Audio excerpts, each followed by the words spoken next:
one reason is just sort of a physical reality that during the Mexican Revolution, a lot of records were destroyed.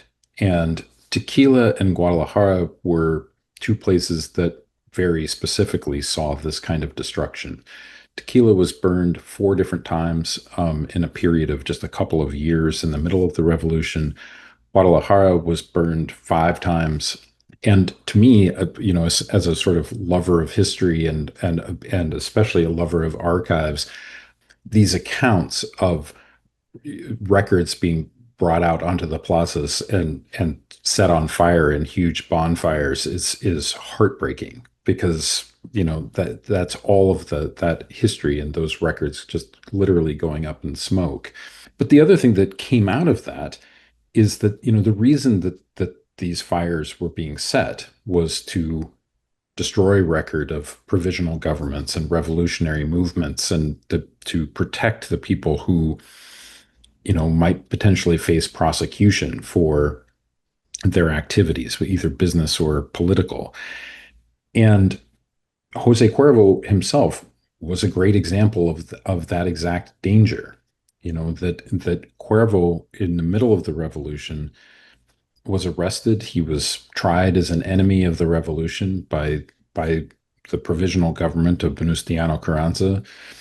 Cuervo, I mean, the evidence against him was a pair of letters that he had sent to a nephew of his who was a lieutenant colonel in the Federal Army, telling him that he could encamp his soldiers on one of his properties and that he could have use of his horse. There was tremendous danger that came from putting anything on paper, even writing to your nephew and saying, feel free to use my horse while you're on this property, was enough that you could potentially be standing trial as an enemy of the state. After the revolution, people were very, very cautious about putting anything on paper. They were certainly cautious about, maintaining records that might be used against them later on. It's not all that surprising that it was difficult for historians to put together that story, and especially, in a environment in Mexico where it was not always the best for academics even to be working on some of these histories. And so the histories that have been written tend to be focused on, land records and focused on, business production and sort of the large scale trajectory of the tequila industry. But there was nothing written about the individuals, nothing about who they were as people.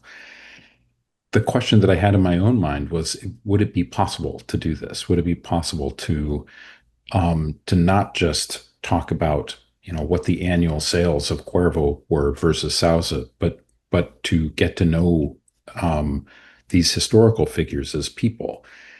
And it took a very long time, but through scattered archival resources, through materials that are, in private archives and in little seen writings, it was possible very, very, very slowly to put it all together. Um, and I can only say I don't know what it says about my personality, but I never lost interest in this to very slowly piecing together this picture and getting to understand what was going on. It just always held my interest.